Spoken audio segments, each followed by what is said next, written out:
Hello. Hi. We're back. We're back of the Friday Footnote podcast. This is actually being recorded on September 17th, 2022, and it will air on September 23rd, 2022. So I wanted to make that announcement first. And I also want to thank Rockfin for the support and the follows. Thank you, Rockfin followers. And also our patrons for continuing to support the work. And for those of you who have made donations, whether it's through PayPal or even the mail, thank you for that as well. We are going to be releasing this particular audio podcast, this edition of Friday Footnote. We're going to be releasing it to the public today because the sense of urgency around it. It's 2 weeks until the final quarter of 2022 takes place. So we want to make sure that we help to illustrate what that means in the professional sector and what it means for the latest executive order that was signed on September 12th, 2022. Okay. I'm still setting levels, so sorry about that. Okay, that looks pretty well. Okay, yeah, it's still a little high, so sorry if there's any distortion going on. What we're going to talk about today is something that came out earlier this week, earlier in the week of. I just said, the executive order was signed on September 12th, 2022. My bad. I'm sorry. That's okay. I was paying attention to levels. That's okay. So the executive order on advancing biotechnology and biomanufacturing innovation for sustainable, safe, and secure American bioeconomy. Now, that's a lot of buzzwords packed into one title of an executive order, right? So let's look at those buzzwords. One is biotechnology, biomanufacturing, and that may be a term that a lot of you have not ever heard of before. Innovation, this word comes up a lot in both the document and the video that we'll be discussing. Sustainable, that's a word that you've been hearing a lot lately. Safe, that's another word you've been hearing a lot lately. Secure, that's something we've all been hearing for at least the last 20 years. And bioeconomy, which is something new. I kind of guessed what it was, but they say it in this document, and it's basically the economy that is formed around biotechnology and biomanufacturing. Right. Now, biomanufacturing is something like, it could be anything from using natural organisms to make plastics, to creating something a little more sophisticated than that, to like what one person said was a shot in the arm. And so it's a wide field, and it kind of piggybacks on to what we know of as biotechnology. And what a lot of the people in the video that we'll be discussing, it was a panel discussion that was 4 hours long? Originally, something like that. One of the things that they were saying is that biotechnology and especially biomanufacturing is no longer centered around the life sciences. Right. Okay. But it does have a lot to do. It has a lot of impact on other areas, and this executive order covers a lot of that, and some of it's kind of fucking scary. Yeah, it is. One of the things that I brought up in the hour-long discussion that I had, by myself when I did an hour-long audio on this, because there was so much interest in this executive order. And a couple of people had actually asked me personally to make a commentary about it. So I did an hour discussion on September 16th, which I made public. And you can find that on our blog. You can find it on the blog. But one thing I wanted to do was just kind of, piggyback on everything that you had just said about bioeconomy. So, just to recap, what I had said yesterday, which was September 16th. The economy a long, long time ago, it was based on gold, and then it was based on oil, and then it moved into data, and it was based on data. So our currency, our dollars, which is fiat currency, was based on, all of these, something. It could stand on something. At Right. first, it could stand on gold, and so it was gold-backed currency, and then it was oil-backed currency, and you needed war in order to make it an oil-backed currency, right? So Yeah. they were wars for oil, and then became, the sort of the dot-com boom, and it became a tech-backed currency or data-backed currency, and now it's a bio-backed currency. Right.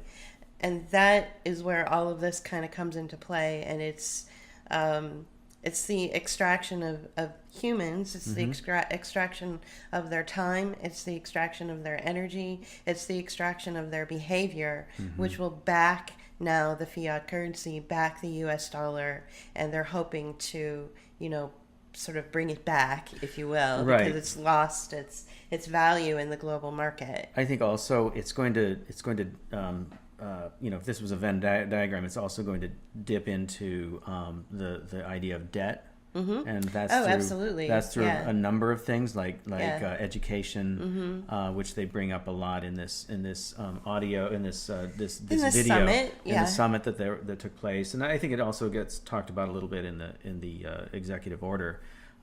So debt plays a role. And the weird thing about this, or not the weird thing, but the important thing about this executive order is that this is going to touch every sector of the economy, Yes. except for maybe like truly small business, like Main Street small business. Right. So it's a $30 trillion goal, and that is a number that kept getting repeated in this 4-hour summit over and over again. And just to recap, something again that I had put in the hour-long audio yesterday, you have these summits, these long, boring conference room-like summits where you've got industry representatives who suddenly have a seat at the table. You always have them coming together and appealing to the government for that piece of the pie after an executive order gets signed. So Biden signed this executive order on September 12th, and next thing you know, on September 14th, you have every representative from every biotech and biomanufacturing and bioengineering industry, and you have the national security industry represented, and you have big agriculture, and you have the Department of Education represented.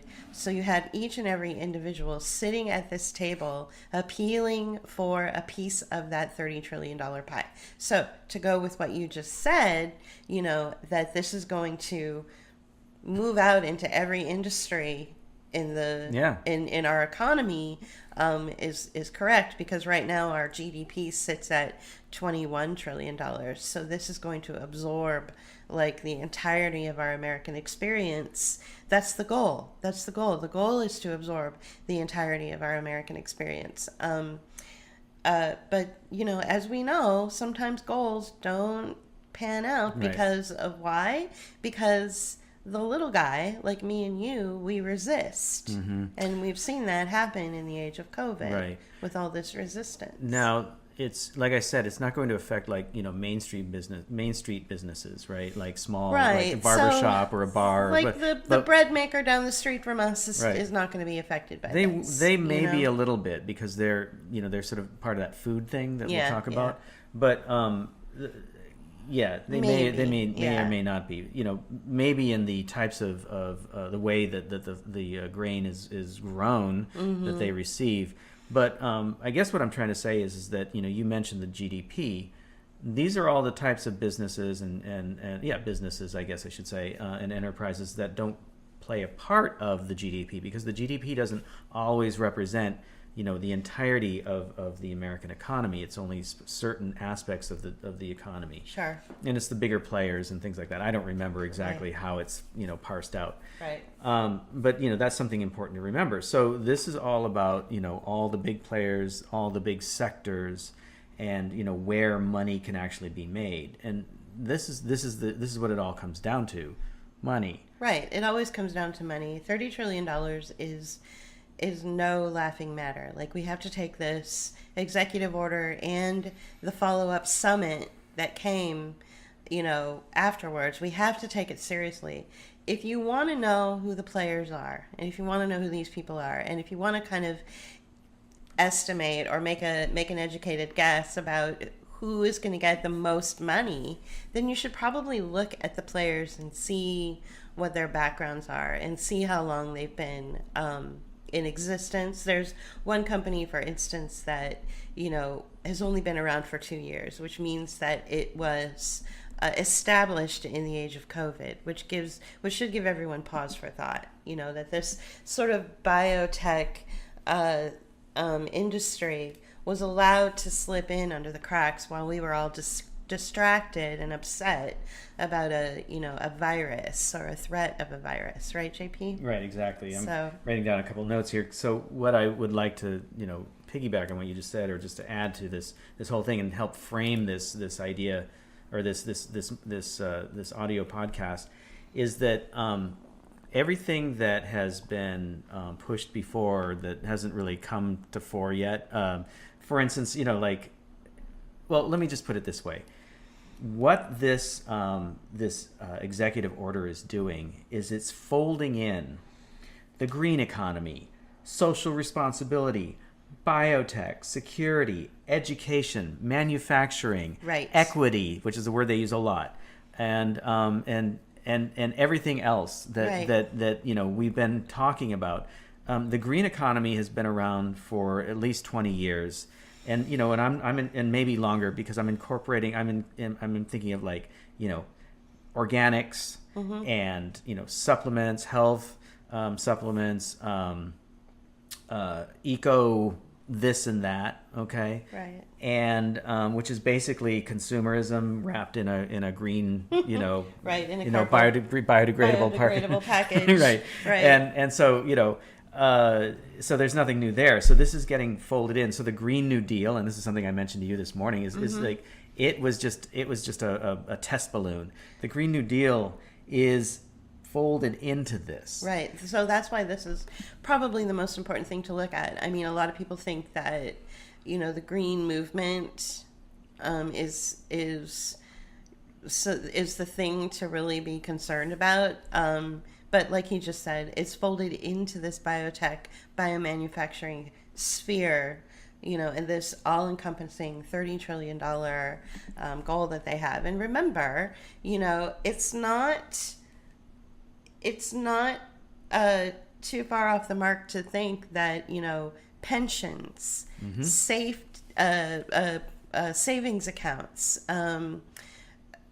mortgages will be absorbed into that $30 trillion. Right. So you may lose your pensions because of this biomanufacturing executive order that was just passed. Right, and the way that would happen is it gets invested by the right, the bank or the right, agency or whatever. Right, the investment house that handles your retirement or your pension. Right, they invested back into product or in economies or in fields that they feel will have a good return. And if those returns don't work out, then you've lost your pension. Right, and we saw that in 2008. Right. With the mortgage crisis, right? And it's been going on. I mean, Cory Morningstar has been talking about this with carbon sequestration and the investments around that. So like people like Al Gore, who have this fund out there that invests in this kind of stuff, he doesn't have to invest in it. The billionaires that are trying to start these companies don't have to invest in it. They take money from the public sector, right, or private investments, and invest them into these things. And again, like you just said, if they don't work out, oh well. Yeah, and also they're going to increase your tax base in order to fund these sort of, these ideas, these unicorn ideas, like carbon sequestration, which is a unicorn idea. Right, You know? exactly. Yeah, Yeah. exactly. So before we go any further, I want to just read at least the first paragraph, maybe the first two, because it really spells out, it encompasses basically what this whole thing is about. It's a very long document. I haven't even been able to read the entire thing. One thing I said yesterday is that for an executive order, it's particularly long. Yeah. Usually executive orders are like a page or two. This is quite long with a lot of paragraphs. Yeah. So that's why we want to give it, as much attention as we can. Yeah. So by the authority invested in me as president by the Constitution and the laws of the United States of America, it is hereby ordered as follows. Section 1. Policy. It is the policy of my administration to coordinate a whole of government. Now, this is an important word. It comes up a lot in the summit. A whole of government approach to advance biotechnology, biomanufacturing towards innovative solutions, very corporate there, innovative solutions in health, climate change, energy, food security, agriculture, supply chain resilience, and national and economic security. Central to this policy and its outcomes are principles of equity, ethics, safety, and security that enable access to technologies, processes, and products that in a manner that that benefits all Americans and the global community, and that maintains United States technological leadership and economic competitiveness. And they go on in the second paragraph to talk about how the economic activity derived from biotechnology and biomanufacturing is referred to as the bioeconomy, which I mentioned earlier. The COVID-19 pandemic has demonstrated the vital role of biotechnology and biomanufacturing in developing and producing life-saving diagnostics, therapeutics, and vaccines that protect Americans and the world. So they're piggybacking on the gains that were made through the COVID-19 campaign. Sure. Yeah, go ahead. Okay, are you done? I mean, I think that basically sums it up. There's a lot here, but those first two paragraphs really do. And then I can come back to this later because there's some parts that are further down that kind of talk about they clarify things. So these are all paragraphs that are further down, and what this executive order is mostly about, and this is something you have to keep in mind. We are not being Chicken Little about this. What this is about is reports. The president is requiring or asking through requirements of the cabinet level agencies in the United States government to bring produce reports within, I think it is 6 months. I think it was. Not 90 days, but whatever, 6 months, 180 days. These reports to produce information about how something could be done, or when it could be done, or what could be done. Right. Okay. And so you have that sense of urgency coming out of the summit itself. And the moderators of the summit, there were a couple of different moderators. One in particular was especially animated and kind of high-strung.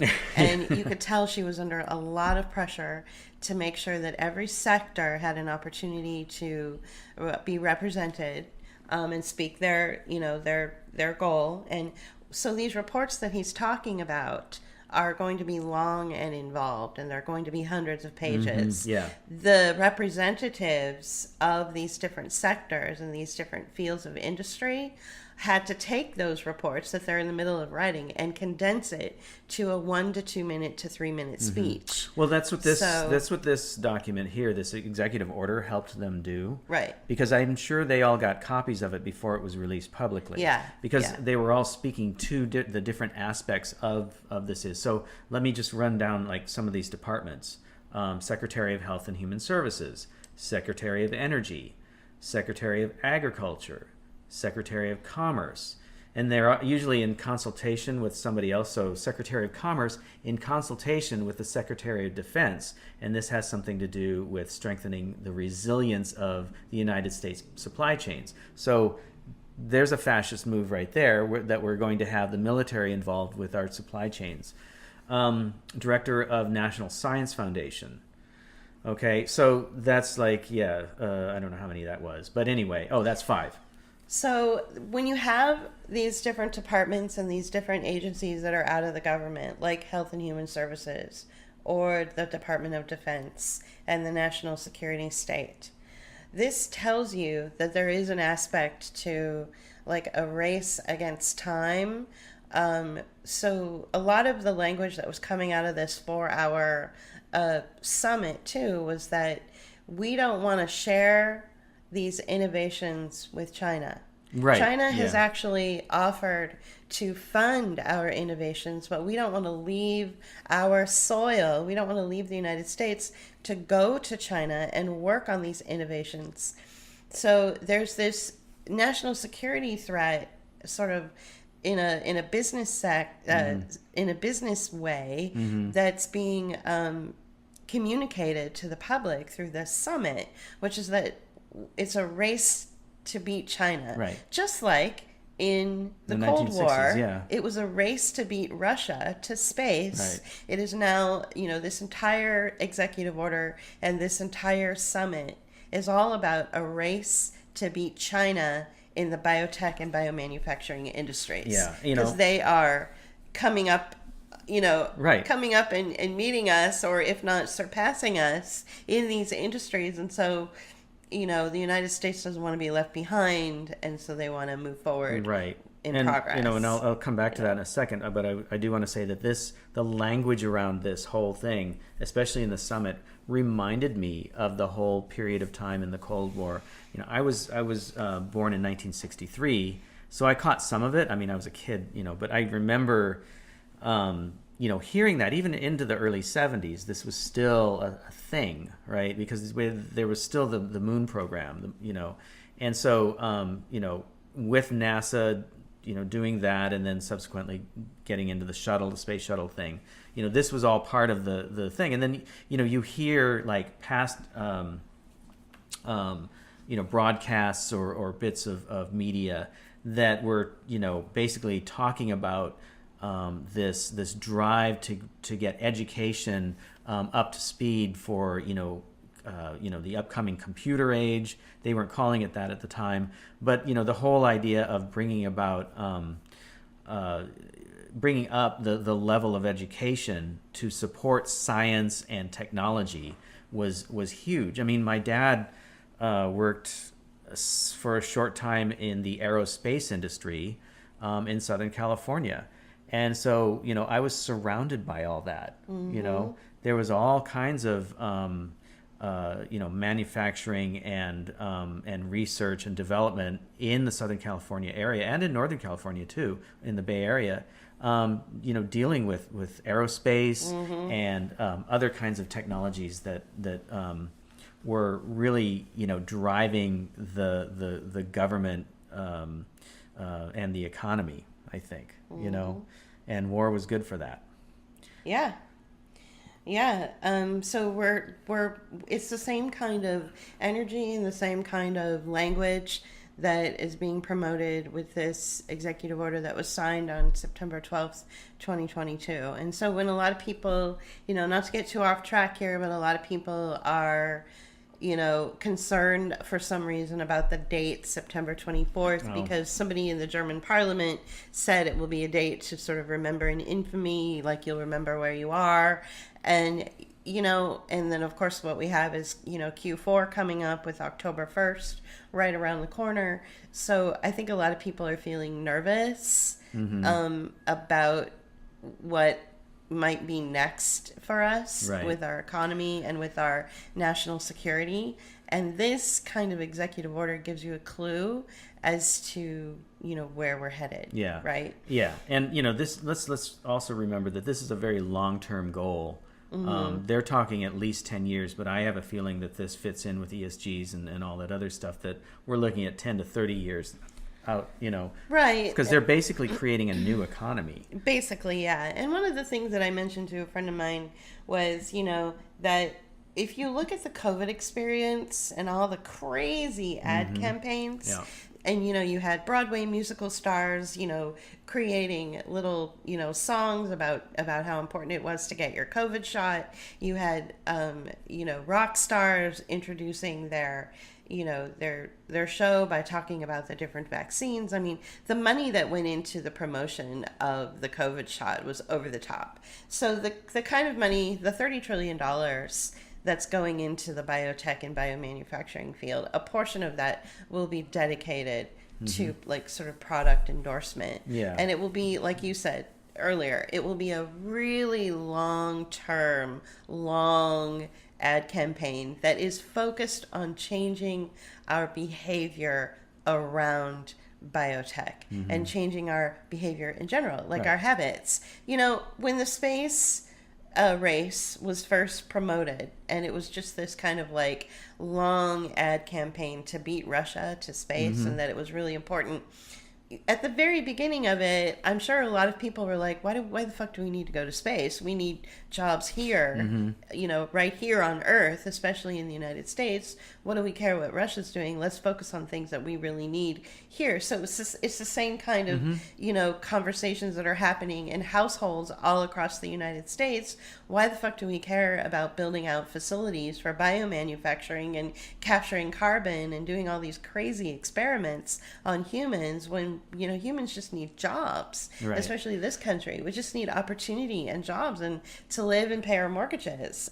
So it's the same kind of thing. And eventually what happened in the space race in the 1960s is people's behavior started to change. They started saying, no, I think it's important that we go to space. Right. I think it's important that we beat Russia. And so this same kind of campaign is going to be rolled out. Right. It's going to be kind of like what I like to call kind of like a soft power, sort of game of Go move, where you'll subtly be influenced over time. Because if you're in college, for instance, or going to university, your professors will drop one or two sentences about the importance of biotech, just like they did in the 60s when kids were in university back then, and they would drop the importance of the space race. Whether you were like in an English lit class or you were studying, old world Russian languages, suddenly it would be like thrown in there. Right. You know what I'm saying? So it became this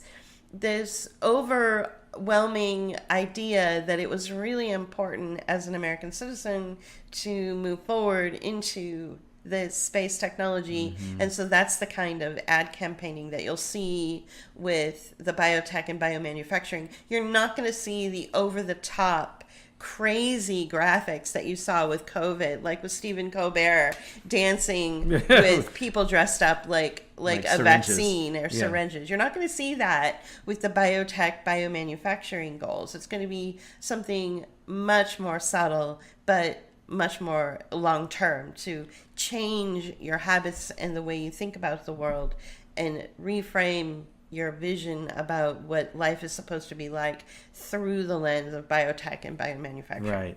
Now, before we get into the recordings or some of the clips we're going to feature from the summit, I want to just clarify or kind of frame this and just say, look, a lot of this will be framed in positive, feel-good language. It will sound, really cool and really great. And some of the ideas actually are in some ways. But the problem with that is that, this is going to be business as usual. It's not changing anything. It's still going to make rich people richer. It's still going to basically Hurt the poor, even though they say that they're not. It's still going to do things to the environment that may be detrimental, even though they say it's trying to help the environment. They're just doing things in different ways. They're saying that they're going to, get rid of. They're basically decarbonizing industries, okay? But they're not talking about pollution. They're not talking about economic welfare, and they're not talking about really quality of life issues. And if anything, I think that this is going to be detrimental to quality of life. For instance, they're going to a couple of the things they're going to talk about agriculture, and one of the things that is mentioned in the executive order is food safety and food, and agriculture and things like that. But they're talking about alternative food sources. And one of the things that I really want to emphasize, and I don't want to sound reactionary or Luddite about this, because even though I'm feeling like this is forcing people into a new way of living that we've never lived before. It's taking people off the land.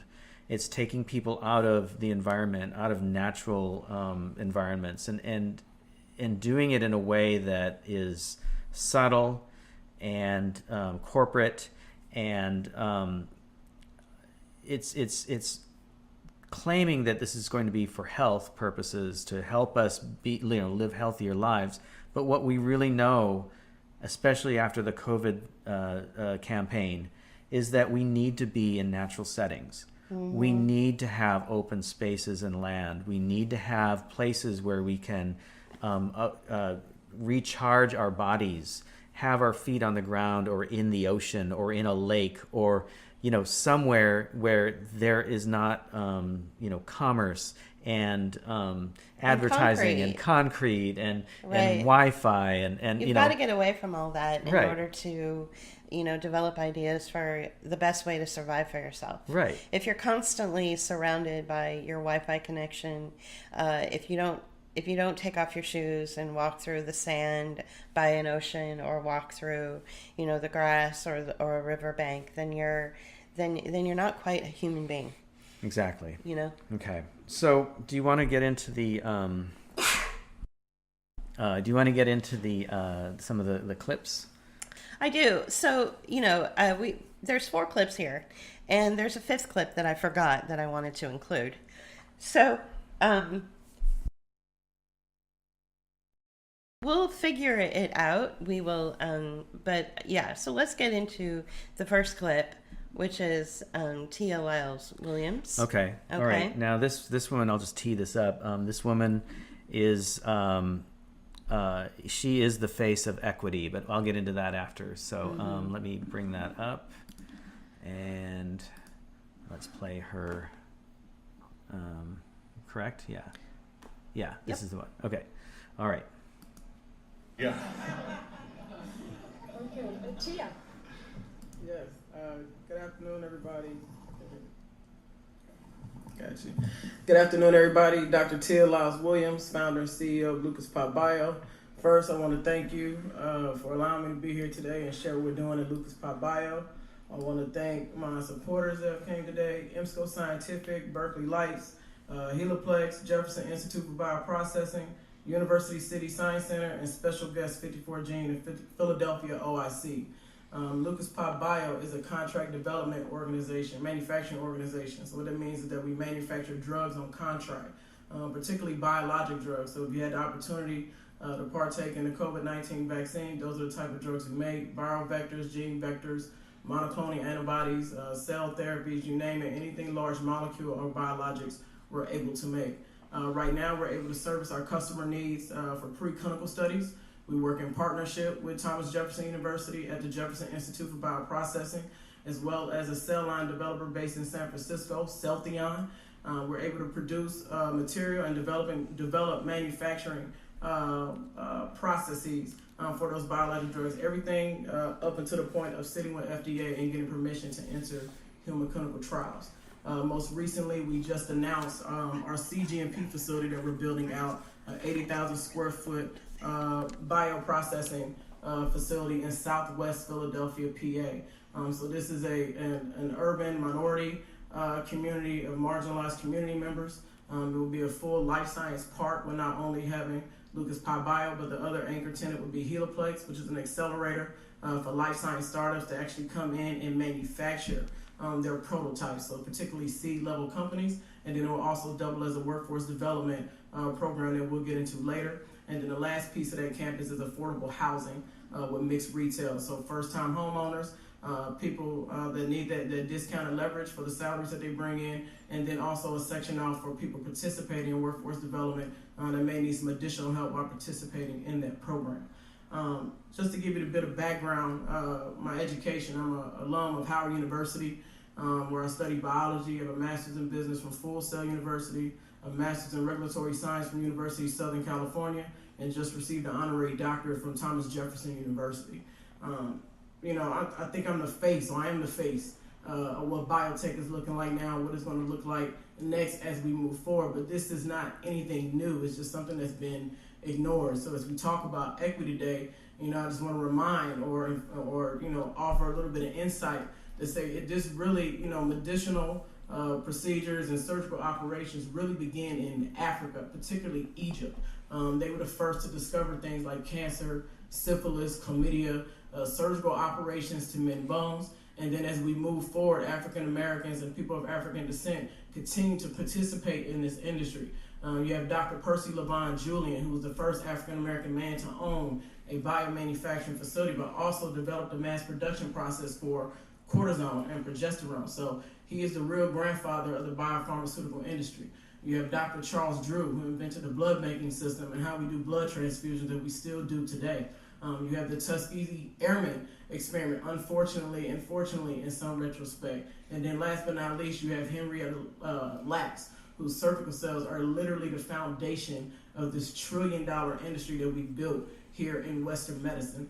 And so I just want to impart on you to remember, as we talk about manufacturing, to make sure we continue to talk about the equity piece, but also understand that the Industrial Revolution has always involved African Americans from down south, unfortunately with slavery with the cotton, all the way up to the Industrial Revolution back in the day when folks started migrating up to the Midwest to work in the steel mills and some of the other industrial companies at that time.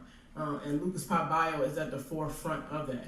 Our C-suite is around 85-95% of people of African descent, 50% women. So we're really integrated and making sure that not only are we actively participating in this industry and doing the work to get the drugs that the patient needs, but also making it an equitable table for all members of America and around the globe to participate, not just as patients, but as employees, entrepreneurs, and all the way up to the C-suite. Thank you. Okay. All right. So, all right. Okay, so we're going to break it down a little Yeah. bit. Go ahead. I know you have some things you want to say about Tia Lyles-Williams. Right, and you do too. Mm-hmm. But the first thing, like I said before we started talking, is that she is the face of equity, and the reason that I say that is because on her website, or I found a little thing on Forbes' website about her. It was a little thing, and it said she's African American or queer African American. Okay, she. And as she just said, her C-suite, meaning the executives at her company, are 85% African American and 50% women. Now, the problem with that is that, that's great, fine, Yeah, cool. that's great. But you have to remember that that's the executives. Right. Okay, that's not the entire company. Right. Now, if it was the entire company, then I could say, okay, well, yeah, she's meeting those sort of equitable goals that they seem to always be reaching for, But that that's they are. the C-suite level. That's the C-suite level, Yeah. right? These are people who are, they went to the best schools. Right. They didn't grow up in the hood like where we live now. Right. And she may have Yeah. originally, but she got some opportunities. And this is something to remember about equity and when they talk about equity. And that is that equity is about outcomes, not possibilities or not opportunities. Right. It's okay. about outcomes, not opportunity. Right. So box checking. Right. The other thing, and her business is called Lucas Pie Bio, and it's spelled Pye, but like pronounced pie, like what you eat, So Lucas Pie Bio, I found it kind of interesting how she like basically threw the kitchen sink into that. And we're also having, affordable housing in yeah, our we're in doing our this. complex. We're doing that. Like every sector was represented in Right. that short speech. So what I want to do then is focus on the imagery Yeah. and the delivery of the woman herself. Okay. So first of all, if you're watching this 4-hour summit, you see that she is sandwiched in between an old long-haired white dude who sort of represents the old school version of biotech Yeah, or the biosciences. I wanted to talk about him. But go ahead. So she was also sandwiched in between someone that looks like your favorite aunt with like a sweater. She was one of the spokes people, or one of the MCs. The panel. Was she the MC? Oh, was she One of them. Yeah. There were quite a few of them. Yeah. She was also somebody of note. But anyway, so they had Tia Lyles-Williams, who's, the shape of a linebacker, black and queer, sandwiched in between sort of like the old guard, the Right. old version of what you would think of biosciences and life sciences and biotechnology. So that was an image that was done on purpose, that was curated on purpose for the viewers who watched this 4-hour summit. And the other thing I noticed about Tia, and I have to commend her for this, is that I do believe she was the only person on this panel which had, I want to say, probably anywhere between, say, 50 and 75 people, maybe 50 people presenting their case, representing, we need money. right, representing their industries. She was the only one, as far as I know, that did not read from a script. She had memorized her 3 minutes and had practiced until she had it down pat. I could easily see her standing in front of a mirror and recording herself and timing herself and practicing for, weeks on end, if not, maybe days on end, before she was to make her presentation at the summit. This is important.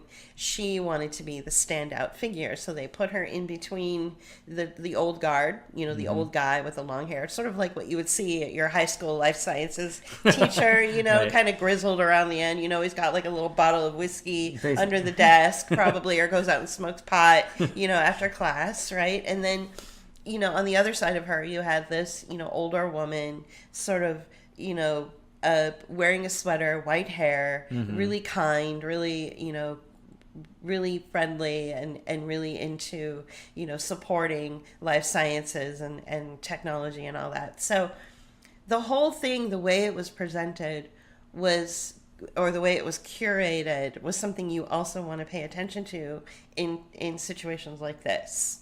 Right. The fact that she was the only one that did not read Yeah. from her script, Yeah. she had it memorized, was something to remember. That's interesting.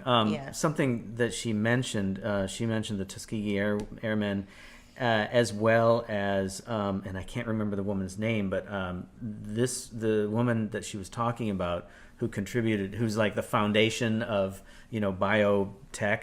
Right. And the reason that she is the foundation is that without her permission, she had this unique ability to kill cancer cells within her body, and her doctor or some clinician exploited that. They took samples of her blood and plasma and cells or something. I can't remember the entire story. I remember hearing about this, of all things, on NPR about a dozen years ago. I feel like I know what that feels like. Yeah, I'm sure you do. Yeah. Basically, those cells were used. She eventually died, but those cells were used as the base for all kinds of research. And the cell line is named for her. And again, I can't remember the woman's name because she kind of glossed over it. But the reason that I bring this up is that she glossed over it. And she glossed over the airmen too, because she said, unfortunately, fortunately. Right, unfortunately and fortunately. So basically, she is not to be trusted ultimately, because, even though she says, she talks about equity, she talks a good game about it. Going back to my comment about the executive suite, the C-suite is 85% African American, but again, these are the elite. So we're not talking about, as we come back to all the time, the world, what is going on is not about racism, it's about class. And they use racism as a way of hiding the differences in class. What you have is a class of people. A lot of them are black, some of them are white, some of them are Latino or whatever, okay? But the point is that they're focusing on race and not class. Exactly. So the woman that you are referring to is Henrietta Lacks. Correct. The Legacy of Henrietta Lacks. Right. Lacks. Yes. So you guys should look her up and see how she was exploited for her cell lines. health, Yeah. her cell lines, and her own personal health protocols. Right.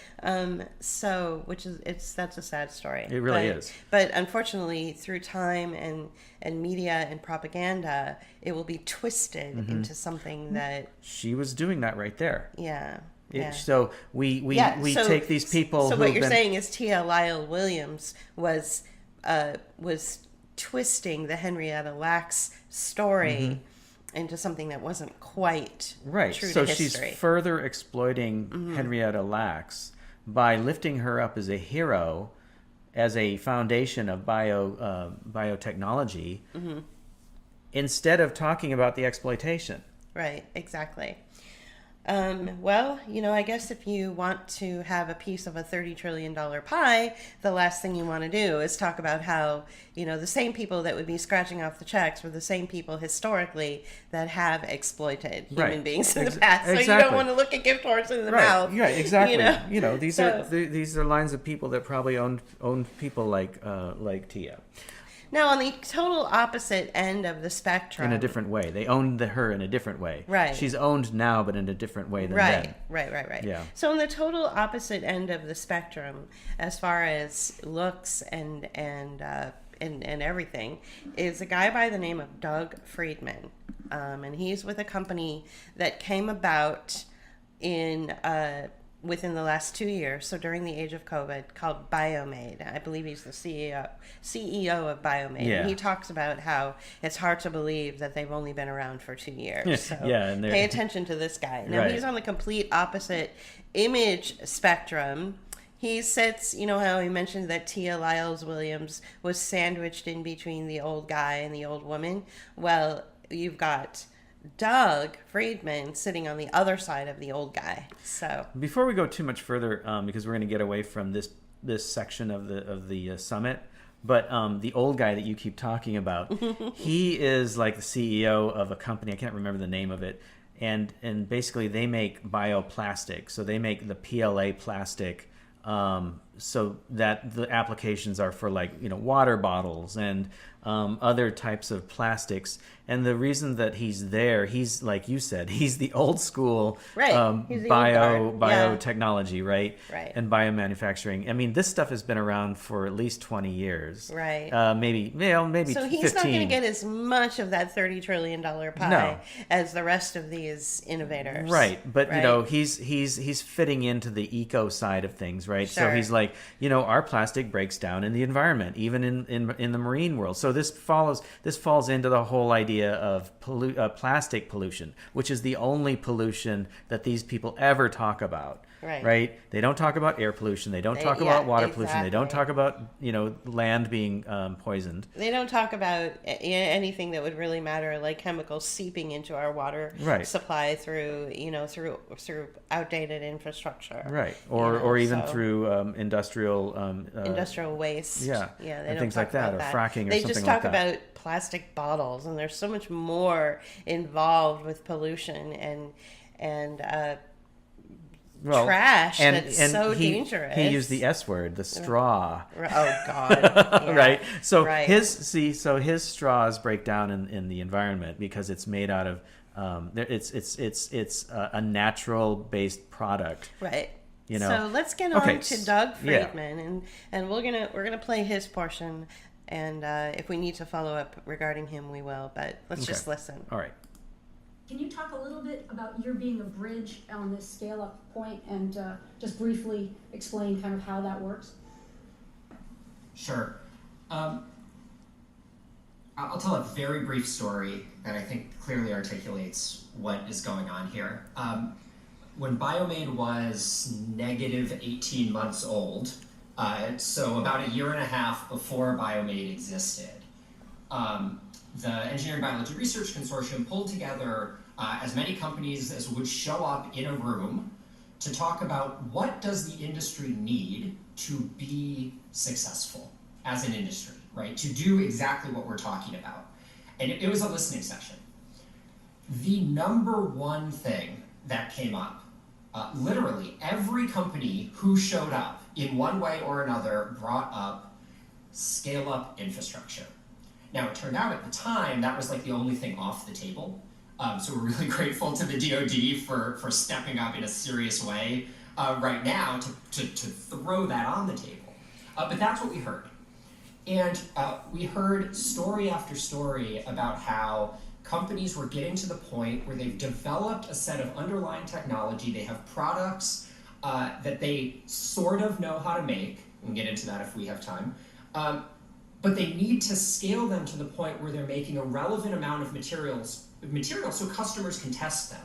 And virtually all of them were going outside of the US. And so this idea of how do we think about scale-up infrastructure in a networked and cohesive manner that's able to capture the most relevant parts of the chemicals market. And so the other aspect of this to bring up that I really appreciate Christoph commenting on the scale that Gino is talking about is still small compared to the industrial chemicals market. I urge you to just think of the petroleum industry, the whole thing. That's what we're talking about, right? That is what we are talking about. That is the scale of carbon that we are talking about. And in order for that to have a meaningful impact, in order for all of these technologies to have a meaningful impact, as quickly as possible, companies need to spin out a kilogram, a few kilograms, a ton of product so that customers, like the DoD, for example, can go test that, right? How does that work in a system that is relevant, right? How do we get that in the hands of customers quickly? How do companies fail in product development quickly, right? When you have to wait a long time and go overseas, that's a lot of money, right? You're burning money, a product fails, now all of a sudden you don't have any money, your company goes out of business, right? That is a pretty bad place for the industry to be if companies are going out of business when their first or second product fails. You've got to be able to iterate quickly. And so the idea of how scale up manufacturing and what role CDMOs in the bioindustrial space work is a real opportunity now. And I think this initiative provides a really strong foundation that now many federal agencies, and I really hope Congress, take some ownership over and say, if we're gonna do it, we have to do it right now because we are already behind, but we have an opportunity to catch up, and we have an opportunity to catch up in a way that the companies build their manufacturing capacity here. I'll add one more comment to that, and that is that we care a lot about what the demand signal is too, because for the DoD, if we need to have it in the industrial base. If you can't make it, we can't buy it, and it doesn't help us. So we're launching the Tri-Service Biotechnology for Resilient Supply Chain with $270 million over the next 5 years in order to be able to bring that bio-based materials, fuels, fire-resistant materials, polymers, resins, we can go on as to what we have and what our need is, but to start to bring that into the supply chain, because that demand signal will be huge as far as being able to qualify it, get it into the system, and have it there for the DoD and move it forward. So I think that's one of the things that we're doing right now that will be helpful. Say one thing, Doris, yeah. We have to do this for biology too. We have to think about the bioproducts. Great. Okay, speaking of, thank you for that, Okay. the bioproducts and also CMOs, etc. Okay. Hey, you want to talk a little bit about your finance? Okay. So I don't remember if he continues here or not. Let's just play for one sec. Halfway? Okay, let's stop. Yeah. So- All right. So yeah, they're So- coming back to Tia. Now, I know you have a lot to say, and this is Go ahead. I guess what he, in a previous, again, this was 4 hours and it took us a long time to kind of go through this, but in a previous segment, he had talked about who he was and how Biomade, his company, has only been around for 2 years. And I really wanted to stress that point, that they were able to get the funding and slip in under the radar during the age of COVID in order to push forward this biotechnology. There's a couple of other things I want to say about the aesthetics of this video. But go ahead. No, finish up. Okay, so where he is positioned is really interesting. He is at the end of the table. Behind, and when you look at him speaking, the visuals are so noisy. He's got a thick, cumbersome looking podium behind him. He is also at the very end of the table where all the water bottles are stacked, and he's kind of tall and lanky, and he's a millennial, and he's wearing a suit and tie. Right. And so when he gestures his arms, you're kind of like hoping that he doesn't knock over the bottles of water. He's very well spoken. He gives a nod frequently to the Department of Defense. And that woman that you heard speaking at the end is Barbara McQuiston, who is with the Department of Defense. And she also is sitting at the end of the table. So they are sharing a table. There's 5 people in between them, and they are bookended. Exactly. They I are was thinking the same thing, yeah. bookends. The Department of Defense is one bookend, and Biomade, this organization that obviously got funding from the Department of Defense, is the other bookend. And so it's really important that when these summits are curated and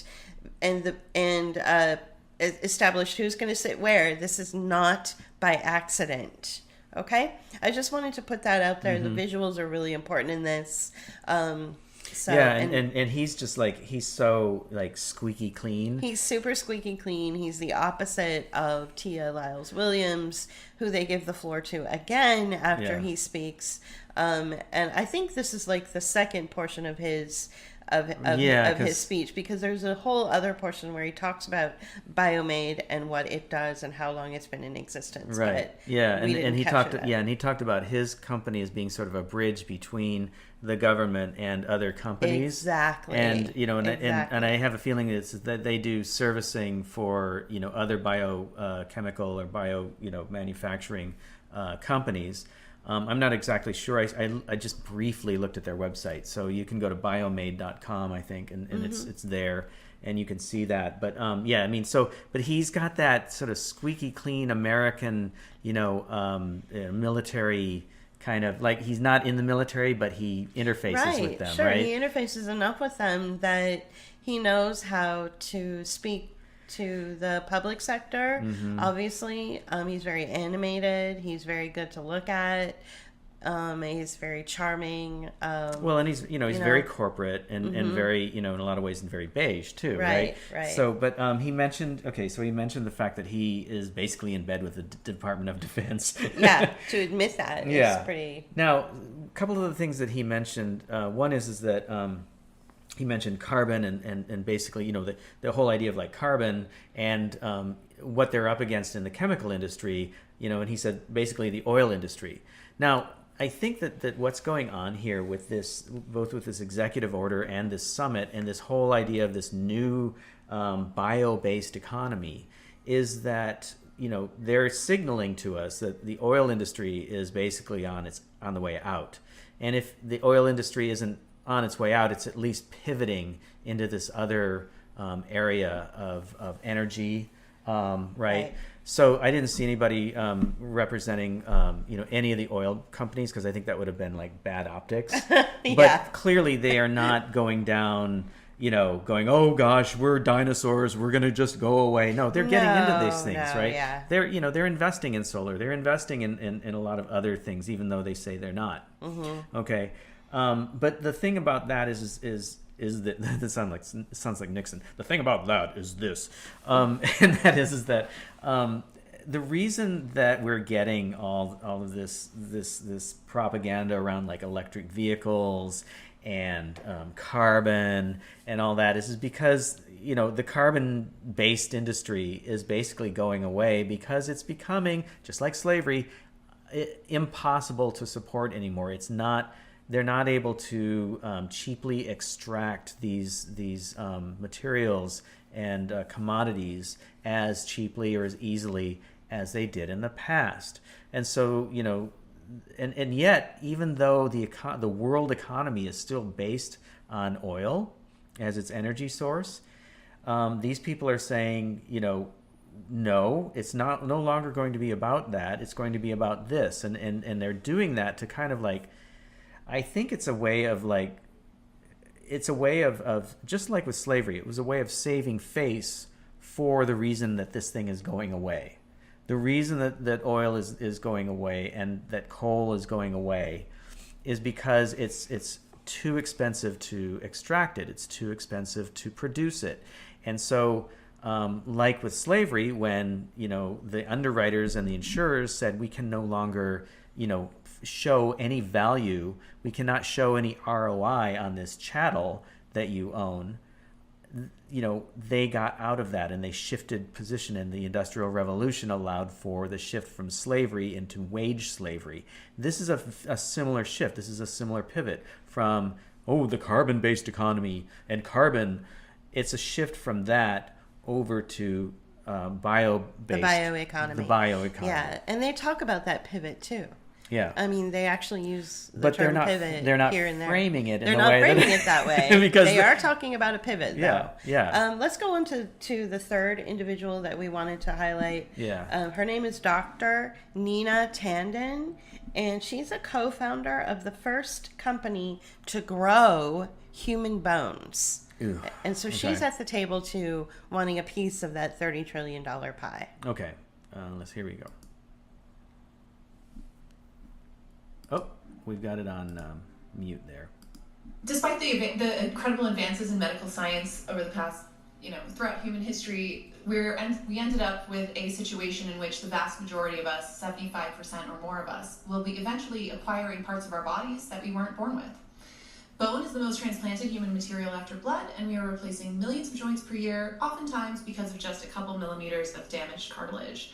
I'm an electrical engineer, went to community college after Cooper Union and pivoted to this space, so thank you for your comments on that, and ended up in the lab with Bob Langer at MIT, which was a really wonderful place to explore this work.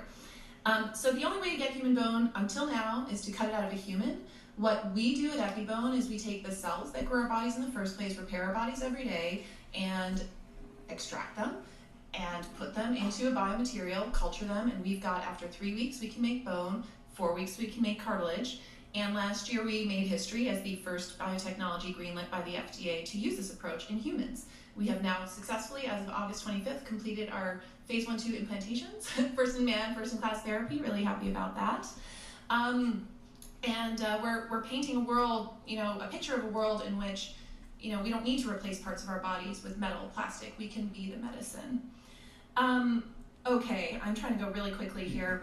The US is poised to be a leader in this space for obvious reasons, historical reasons, and we have the key ingredients to keep our space as the front runner in spades. We are a magnet for talent and venture capital. However, policy can help us tip the balance to realizing our potential, and I see 2 key areas where we could really use help. Firstly, despite the fact that surgeons are allowed by the FDA to use banked bones for any of our 207 bones or 360 joints throughout our bodies, the FDA currently requires companies like ours to undergo lengthy 3-phase trials for each, or maybe even more than 207 trials in order to realize all the various products that we could. We have a platform technology patchwork regulation. And what this means, considering that OTAT has only approved 24 products in their history, that is a insurmountable kind of challenge. So what I would ask is for us to think holistically about a regulatory framework in which surrogate tissues and organs can be regulated as such. We are not a device, we are not a therapeutic, we are not a biosimilar. Secondly, one of the tenets of our field, and many of you would agree here, is that the process is the product. Meaning that we're very high touch, lots of human manipulation involved in producing these products, labor intensive. The labor intensiveness of living therapies translates to highly skilled jobs. The perishable nature of our products translates to local production. And the necessity of strict regulations and IP protection means that regional hubs will emerge to serve various geographies across borders. We are seeing Singapore position itself very strategically to service APAC by increasing in biomanufacturing, investment in biomanufacturing capacity. I would like to see us be the world leader in export of human engineered tissues. So I firmly believe in a future in which we as humans can be our own medicine. Let us not replace parts of our bodies with parts cut out of ourselves and other people. Thank you for the opportunity to share my perspective, and so excited about this moment we all find ourselves in. Thank you. All right. Okay. Did she have like a little blue streak in her hair? Possibly. So yeah, let's talk about her image for a minute. Yeah, I mean, she's very corporate. Very, very corporate, but very attractive, young, sitting next to an attractive young Indian man, probably about her age, millennial age, I would say, maybe even younger. Yeah. They also had her positioned at the end of the table in front of the American flag. So if you were to watch this video and they focus on her 3 minutes that she was given in her speech, you would see the American flag hanging behind her. Right. Another thing about her too that was really, really different compared to every single person sitting at the table is what she wore. She wore a blazer over, some kind of blouse or whatever. That's fine. That's very corporate. But it was shiny. Yeah, it was and really sparkly. Yeah. It was a sparkly blazer. So she... With the sleeves rolled up too. With the sleeves kind of rolled How up. new wave. So she represents the aspect of this country, or the people that would watch her to go, wow, this sounds really exciting, I want to be a part of that. Humans being their own medicine, humans healing themselves, that sounds really cool and hip and innovative. So imagery again is very important. This again is not a mistake. These are done by design in order to appeal to the different sectors that would be watching this, or the different demographics that would be watching this. Yeah, I agree. And so she, the fact that she was in front of the American flag, that was interesting that you pointed that out. I didn't notice that for some reason. But she was talking about foreign countries like Singapore that are trying to lead in this sector that she's talking about, that her business is in. And so she wants to take that, basically eat their lunch and take that away.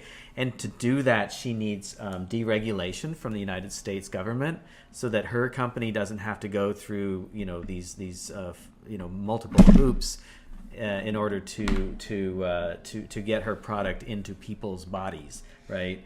She's like, doctors are allowed to use banked bones. And bones bone material that already exists from dead people, and that's something she said. It's really macabre. Or even in your case when you had the implant for your jaw, right? They used like cow material, right? Bovine material from bone. Of course it was it was. Sterilized and whatever. And, I mean, but it was a material that allowed your body to fuse with that existing bone. So doctors use banked bones. So these and then her business has to go through multiple trials and has all this regulation piling up that keeps her from getting ahead and beating Singapore, right? So, and then of course she had to use the J word. She says, and we produce jobs, high quality jobs, and jobs and jobs and jobs. Sure. And she didn't go into that, but she was pushing that idea. And again, we're talking about professional jobs, not everyday jobs. Right. And something somebody we're not featuring in this. In these clips was talking about how they're opening their facilities in poor neighborhoods, right? And then They're he was focusing talking about on the poor neighborhoods, right? So there's an area of Pittsburgh that we know is targeted for something like that. So I have a feeling that all these brownfields that exist where steel mills used to be are going to be, here in the Pittsburgh Allegheny County area will be, rife with this kind of like development, right? Yeah, it's a shame that we don't have the time to pull that segment and play it, but he actually said that. This individual said, let's look at the steel mill industry and look at, what they innovated back in the day, and it's going to be the same kind of thing. So visually, you would see a steel mill in your mind's eye. You would visualize that in your imagination, and you would apply it to these build out of these biotech facilities. So it's going to be like I mentioned yesterday in my September 16th hour-long audio, it's going to be the communities that are poorer than poor, communities that are completely blighted, have no tax base, that these industry leaders will walk into those community council ramshackle governments, where it's just a few people put together to make up a town council. They're going to run roughshod over these people and say, we're going to do this. And whether you like it or not, we're going to build these places out in these old, abandoned, lots where the steel mills used to sit. Right. And it was very obvious that that's going to be where they're going to focus their growth in these deeply impoverished areas, like places that are so forgotten, probably even worse than like the neighborhood of poverty we live in, hidden away so that they can't really be under any scrutiny. They don't really provide any benefit to the local community, and they can continue to generate income without really producing anything of value. Right. And, for instance, I was referring to this one area of Pittsburgh that, is slated for something like this, a bio and robot facility. Isn't CMU involved, Carnegie Mellon? Carnegie Mellon. And Biden was here and even talking it up, right? So, but the thing that about these places, it's not that they're just like moving in and taking over these spaces and not really providing anything for the community around them. In a lot of cases, they have a detrimental effect on the community around them. For instance, this place that we're talking about in Pittsburgh, we had a guest on Bookmark about a year ago, our friend Zig, who's part of an organization that's fighting a road being put through their neighborhood that will do nothing more than to act as a function for like a tram that will take people from the university district to where CMU and Pitt University are, to this facility, which goes over some hills and through a little valley. But this little valley is a neighborhood, and this neighborhood has been ignored and kicked around, and even to the point where they have severe flooding when it rains a lot, and severe flooding, and that the idea of the city going in to fix that flooding issue infrastructure is tied to whether or not they get this road put into place for these trams to go, trambling through whatever the word is, through their neighborhood without any benefit to the neighborhood. Right. So Pittsburgh reminds me a lot of San Francisco, where you have these little alcove neighborhoods where they're like in little valleys and crested along the sides of hills, and it's very difficult to get around. And she's a cyclist, so she knows how, and she grew up here, so she knows how to navigate through these really, really steep hills and valleys and things like that to get to where she needs to go. But it's very disruptive when you put in these trolleys or these trams. Now, in San Francisco, they did it in a way that it wasn't so invasive. Right.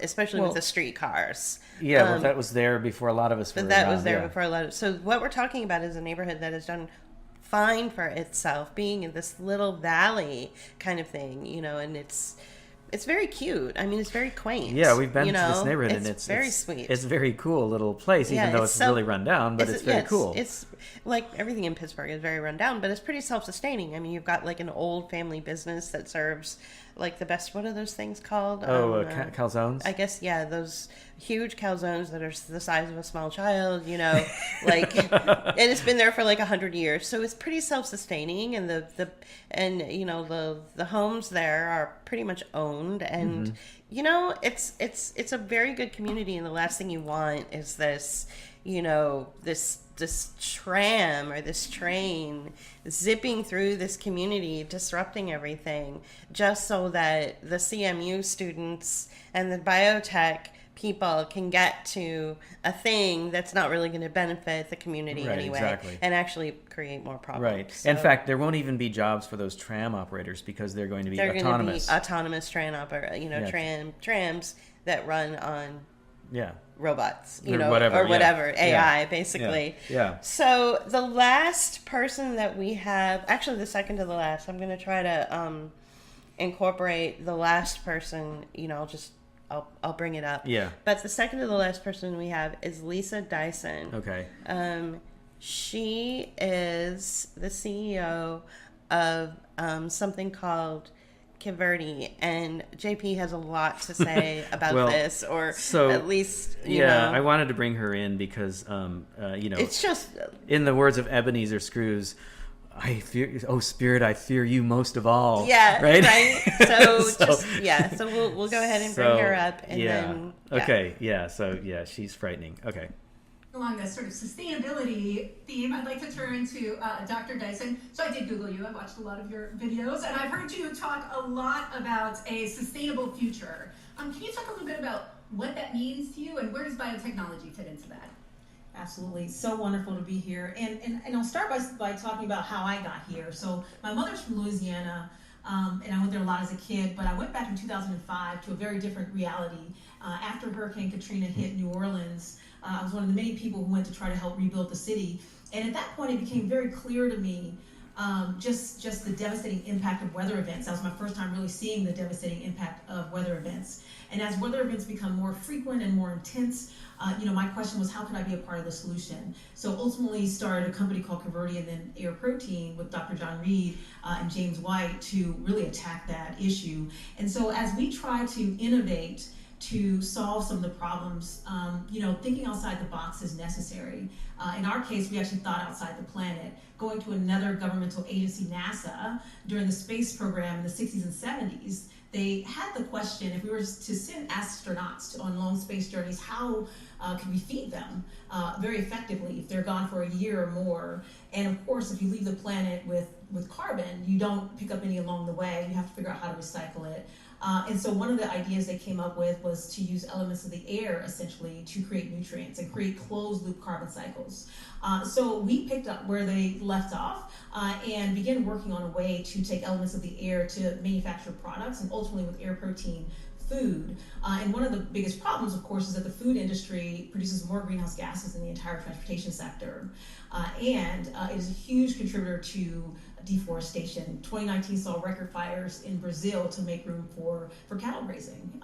So that's something that we're really focused on addressing. And so with the technology that we're commercializing now, making food, essentially protein being kind of the biggest culprit in all of this, the way that we make meat specifically, making that from elements of the air in the way that's nutritious, all the essential amino acids, vitamins and minerals, vitamin B12 and other things, so that we can deliver really cleaner, greener solutions for our progeny. So as we, you know, this is a very exciting time. A lot of people worked hard on, you know, leading up to this initiative. I'm excited that it's being announced and that there is an effort to invest in advancing the bioeconomy. And as we do that, you know, we can think about, you know, when my grandparents were farmers, back in, you know, when they were born, early 1900s, there were 1.6 billion people on the planet. Now, you know, we're almost at 8 billion, we'll be at 10 billion by 2050. We really do have to figure out how to solve some of the big challenges out there. And the bioeconomy really is going to be a part of that. And so I'm excited with this announcement and to be here today. Okay. Okay. Yeah. She sounded nice. Why is she so scary? Right. So let's take a look at the aesthetics again, which are really important. Again, done by design, sitting at the end of the table. So this is earlier in the summit with Right. a different group. They had like several Right. portions or parts of the summit. Yeah. So yeah, So you know, different moderator, different moderators group of, for each group, right? So she, yeah. in this particular group, she is sitting again at the end of the table and is wearing a white jacket, which is very, it really stands out with a red blouse underneath, which really stands out with the rest of, you know, what everybody else is wearing. So, you know, glasses, you know, the aesthetics there are not as obvious as some of the other ones that I've been describing, but still, you know, the white jacket really does stand out. So I wanted to. Yeah. Well, that refers to, you know, and then the clinics, fact that, right? Or right. medicine. Exactly. Yeah. The fact that exactly like the Right. white lab coat or the white doctor's coat. And the fact that she's also at the end of the table, like a bookend. Right. Like this is well, where they have two black women bookended on and this, all yeah. white people in between them. Yeah. So yeah. Well, we got an Indian dude in there, but yeah. Yeah. So there you go. Yeah. What do you have? So there's to your say? equity. Exactly. What do you have to say about this? Oh my God. While you talk, I'm going to actually rewind this. To find that other person? Okay. Yeah. All right, so she talks about air protein and air farming.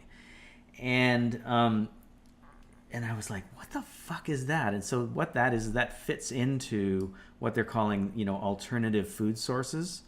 Okay, she didn't use that phrase, but that's what I believe is what they mean by that. There's probably other things, like everybody's going to go, JP, they mean grasshoppers, which, you know, they might, but I doubt it. Crickets, you know, cricket,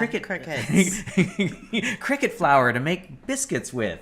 You know, no, they're going to be more sophisticated than that. Yeah. And so what I thought was interesting is she's like, well, we went to NASA and we looked at their technology and they came up with closed loop carbon cycles. You know, you leave with some carbon, but you don't pick any up. And I'm thinking, okay, she's basically talking the opposite of what everybody else is talking about. Carbon bad. She's saying carbon is good, and she's correct, because carbon is the life force. It's like what we're made of, right? We need carbon in the environment. And everybody's talking about how there's too much carbon, and there I don't believe that there is too much carbon personally. I think there's as much carbon in the environment as there always has been. Well, a lot of the conspiracy theorists out there are creating memes that say, you know, carbon reduction actually means, you know, that they want to reduce the population. Yeah, exactly. They want to reduce you, the human. So what she's doing in ways of like carbon reduction is not necessarily carbon reduction, but she's pulling carbon out of the air to create a food source. And so she's talking about pulling nutrients out of the air and carbon and nutrients out of the air to make food source, which is like, okay, well, but here, this begs the question.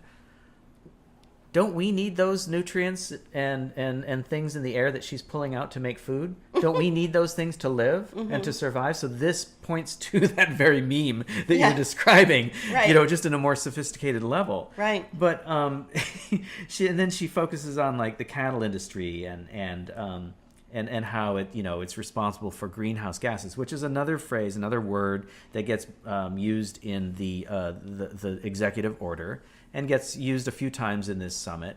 You know, greenhouse gases, which warm the planet, which blah, blah, blah. And it's, you know, carbon, greenhouse gases, you know, and, you know, basically she's referring to cow farts as being, you know, responsible for warming the planet. Oh, come on. You know, yeah. And as so, opposed to all the pollution. As opposed to all the pollution, as opposed to a lot of the things that are going on in the background, especially from the Department of Defense. You know, the military creates more greenhouse gases if you're going to go there. If you're going to use this terminology and these things, they produce more of that shit in the world than any other sector in the world. Right. Okay? So, you know, don't talk to me about cow farts.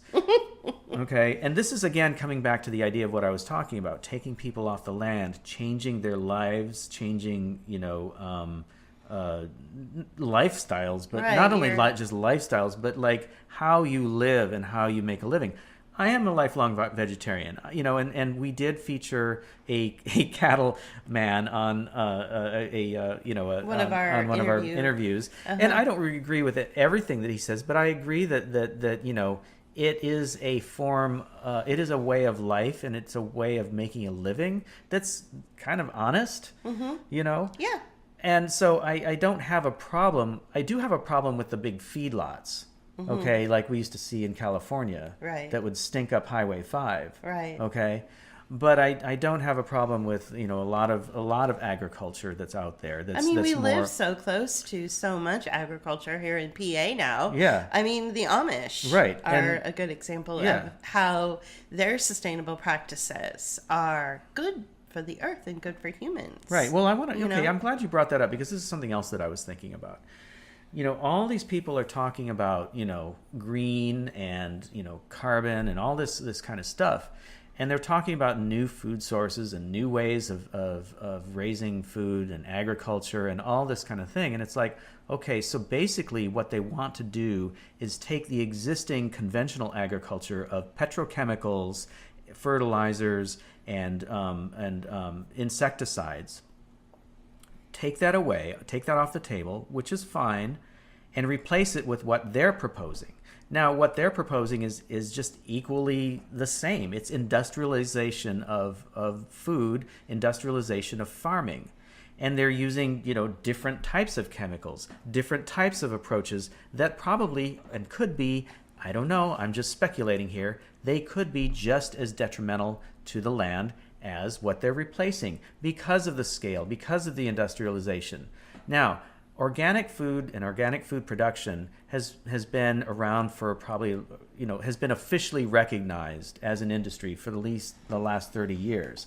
And I have a feeling that it was established, like the USDA organic stamp of approval was established just, it was to like bring that into the economy, but I think it was also used as a means of saying, look, we've tried organics before, and they just can't scale up to the level we need to feed everybody. And I've heard this from other people. And that's just not true. I don't think that that's true. I think Yeah. that basically, if they took the approach that they're taking with this bullshit, Right. with this idea of making food in a new way, and applied it to small family farms, and applied it to more horizontal agriculture And just traditional methods. that it would be fine. They would be able to feed everybody, Yeah. okay?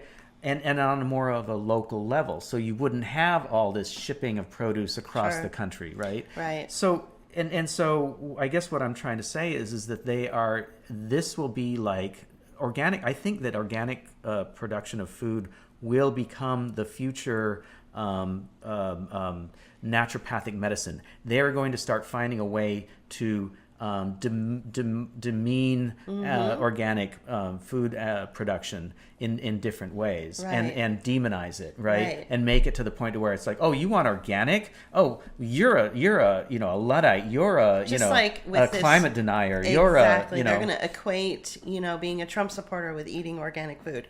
Just like the Netflix TV show or the Netflix show that came out. It's got 5 episodes to it, but one of them concentrated their efforts on demeaning and diminishing the essential oil industry, saying that essential oils were nothing more than snake oil salesmen, essential oils we're detrimental providers, to people, and that not only that, this $1 trillion industry Which had is not. caused more damage, to people, and so much so that I have a local friend that has actually come to me and said, please stop doing this. I know that you Using like these products. I know that you like essential oils. I love the way they smell, but I watched this Netflix thing, and now I'm like super scared for your health. And I'm just like, okay, thanks for your concern, but I don't think that an aspect of a flour being compressed into an oil is really going to harm me as much as, say, like a pharmaceutical where they make hundreds of trillions of dollars. Well, maybe not that much, but tens of trillions of dollars. Lots of money anyway. You know, and Yeah. people are dropping dead right and left. Right, So exactly. I'm just like, really, so that's what it's going to come to, where they Right. really demonized and villainized and vilified the naturopathic industry, so Right. much so that, you know, naturopath doctors, physicians, people that practice holistic medicine are being targeted by the pharmaceutical industry. Yeah. They've wound up at the bottom of canyons. They've Yeah, had they've their cars died- exploded. Died mysteriously. They've died Yeah. mysteriously, you know, in their homes. Like, it's all this crazy stuff that's happening to them. Now I'm concerned that the organic foods market, Mm-hmm. if it's not allowed to be co-opted by the biotech industry, that it will be. Yeah. Like, it will be villainized. Exactly. the And same so way. the last point I want to make about Liza Dyson's Lisa Dyson. Lisa Dyson. Her comments was, you know, basically she's saying carbon is good, and this got me to thinking. It's like, well, why has carbon been demonized so much? Well, why would you demonize something that exists and make sure that, you know, everybody is against it and make it so that, you know, we have to get rid of it? Well, what if you could make money from it? Mm-hmm. Well, now you're taking a product or you're taking something in the environment that nobody wants around and you're making money with it. Why else would they do that? Mm-hmm. Right. Carbon sequestration. Why would you do that? Well, Right. so you have So you make money. you make money Yeah. from the carbon you collect from the environment and turn it into something. Like a credit. Well, not even credits. I mean, that's one aspect of carbon it, but like credits, yeah. turning it into, you know, food or turning Right. it into chemicals or Right. a lot of these people are talking about using carbon to turn into something else. Right. And now some of them are talking about waste stream product. Okay, that's fine. I get it. That's great. But, you know, the problem is, you know, why, you know, they're basically replacing the very thing that they are using as you know, from, you know, the waste into something else. It's so and dumb. Yeah. it's just going to continue on in the same sort of Yeah. industrial complex. Right. But, you know, so carbon is now a means of making money. That's why it's being talked about in such a negative way. Right. This is my speculation, but I think that I'm Yeah. spot on. No, with that. you're always right about stuff like that. Okay. So before I play the very last speaker at this White House summit, I'd like to just do a broad overview. Okay. So first of all, they used each and every speaker, or you know, every other speaker, used the term attack pretty regularly. Yeah, you're right. In their delivery. Yeah. And so this tells me that this is a military exercise, Yeah. that this biotech, biomanufacturing, and bioengineering executive order, which was signed on September 12th, is going to be treated as if it is going on the offense, as if we need to be in some kind of wartime scenario. Yeah. So even these people from industry or from sectors that don't have anything to do with the military, they're using military terms. They're saying we have to go on the offensive, we have to beat China, we have to attack. Like, and so that kind of language is really something you want to pay attention to with these summit meetings. Again, they're equating it with the space race. We have to beat China in this industry. China has offered their country as a space for this industry, but we have, we in our particular sectors representing our particular companies have turned away from those offers because we believe that the U.S. government should be supporting our endeavors. So, it's clear through this entire summit that this was sort of propped up by the Department of Defense. Like the Department of Defense absolutely. kind of like curated this and made it happen. Yeah, I agree. And because they come up so often in these discussions, and that language that you're talking about, I agree with you 100%. In fact, China comes up several times. In fact, I'm going to go back to Lisa real quick. She mentioned, fires in Brazil. Oh, fires in Brazil. Uh-huh. Fires in Brazil, for cattle raising and stuff. But, the thing is that really, it's not necessarily cattle that's being raised. It's also soybeans and other commodities that are being raised for China. Right. Okay, so right. this is South American countries working for China by raising food for them, for China, Right. right? So that's another thing. We have to eat China's lunch, basically. We have to Right. take away their means of feeding themselves, Right. through other countries.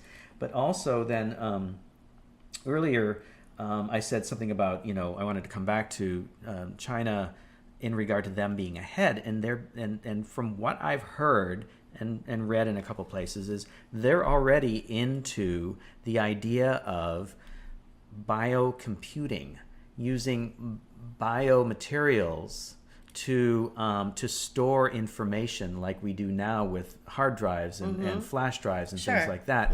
Biomaterials can hold a lot more information than magnetic or Right. whatever else we Right. use to store information on currently. Yep. And there's this exploration into biomaterials as a means of computing. And I think that the U.S. is behind them, and that's another reason for this summit and for the urgency around Right. the language in this. And they're looking at it as a security issue. Yeah.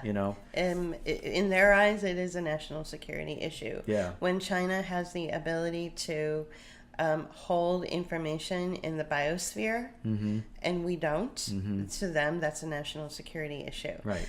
So, do I agree with that? I don't know.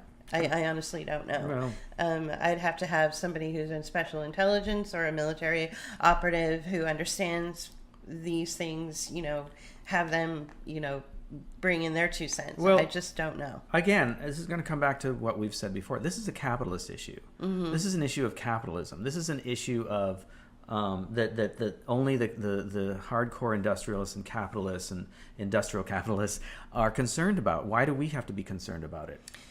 Yeah, well, Because it doesn't affect us directly. that's true. Because the Yeah. only thing that it's going to affect us is like, oh, well, now here's a new way for you to get internet access or something else we can sell to you. Right. Right? It doesn't. Us as the consumer, sure, Right. yeah. I mean, if I Yeah. were just living my life without all this stuff, I mean, I'd probably, live from a garden type of situation or a larger garden kind of situation with my neighbors. Kind of like we do now, anyway. And exchanging things. Like I may not raise chickens for eggs, but my neighbor may, and so I exchange things with them, right? Right. And so I'm going very simple. I'm simplifying things down to a very minute Which- level. But yeah, but what I'm trying to it's say not is very realistic, It's, but it's it's- not realistic in this context, and that's what I keep saying. Right. Keep coming back to is the context that keeps getting set up is one of us being consumers and the fact that we have to be concerned about these things because it will affect our consumer lifestyle. Right. Okay. Exactly. That's not a lifestyle or a way of living that we necessarily have to live in. And it's one that we've been kind of suckered into. Yeah, we have been. So for sure. these concerns are not my personal concerns Right. at all. Right. No, I get it. But, let's take a look at this from what it is, which is that Right. The clearly- context in which we're talking. Yeah, clearly the Department of Defense has set this thing up, and clearly they feel that there's a national security threat, and that these industries, even though they're set up for consumerism, like you said, they also feel like they have to go on the attack. Right. Okay, so with that, let's go ahead and play one last segment and then do a quick analysis of this person. And I'm not going to say who he is. We'll say who he is after the fact. I think Okay. he's going to be introduced here, so just bear with me. Okay. Secretary of HHS, Secretary Bacerra. And I wanted to get started with you and ask you to speak about the implications of recent biotechnology for human health and how your team is leading in that space. Dr. Nelson, thank you to everybody on this team. Thank you to the innovators out there.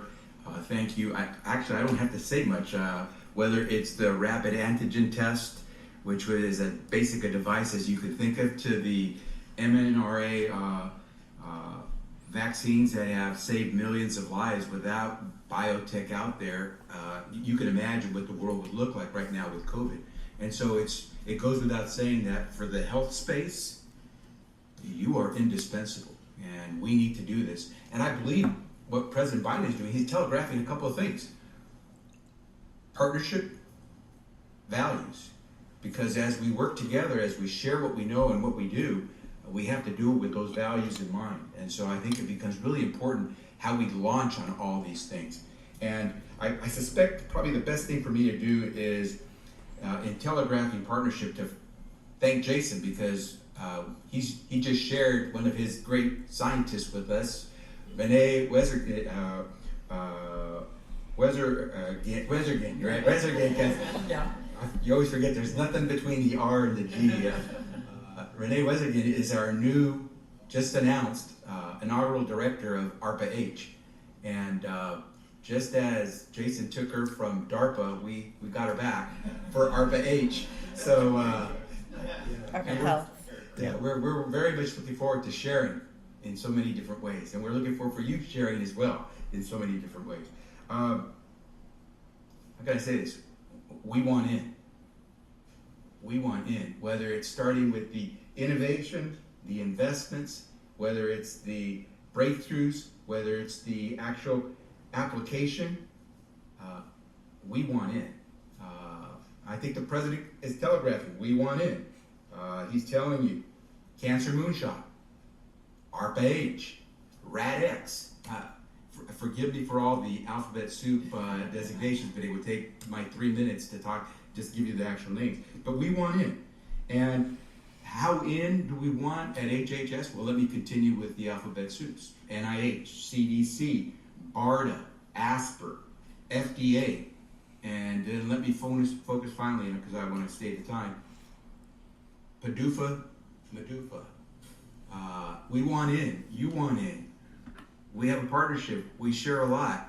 If we don't get something done real soon, we're going to share catastrophe together. We will have to lay off the people that let you harness innovation if we don't see Congress act soon. And I know that we have the Senator and the Congresswoman here who absolutely want to see us get that user fee bill done as quickly as possible.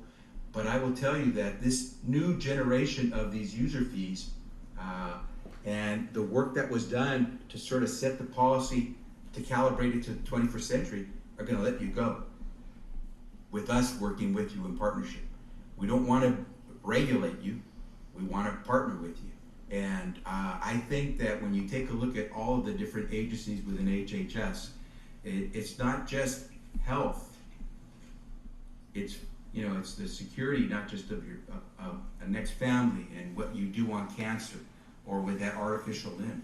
It's food security, it's climate security, we're part of global security, because that next weapon may not be some mechanical device, but something you put insert inside a body. And so all of those things, we want to work with you on those.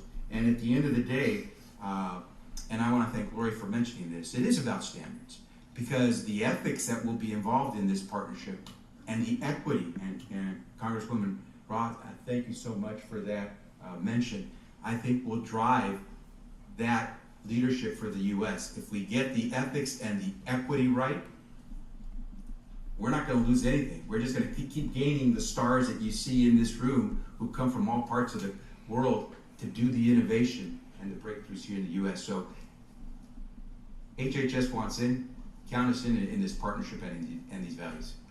Back to you, Dr. Thank you, sir.